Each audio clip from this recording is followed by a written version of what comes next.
daş diken üstünde gezerken ayağım. Ona yoldaş buna yoldaş dedim ahırda benim. Bir de baktım ki bu yolda ne solum var ne sağım. Ona yoldaş buna sirdaş dedim ahırda benim. Bir de baktım ki bu yolda ne solum var ne sağım.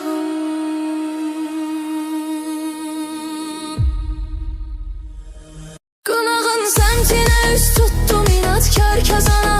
Çoxu əzdi çölə ifraz olunan sözlə məni. Dizimin üstə çökürdüm yorulan vaxtıyla. Bir şüarım da var idi gələcəm gözlə məni. Dizimin üstə çökürdüm yorulan vaxtıyla. Bir şüarım da var idi gələcəm gözlə məni.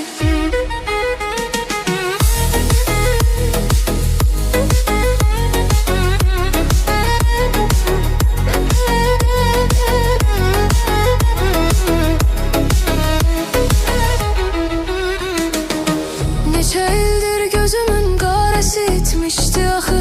Sənin arxanca düşürmüş o da türküm məsəli. Getməmişdim, becərirdim, təzə bitmişdi axı. Anlamışdım, zəif idi bizim eşqin təməli. Getməmişdim, becərirdim, təzə bitmişdi axı. Anlamışdım, zəif idi bizim eşqin.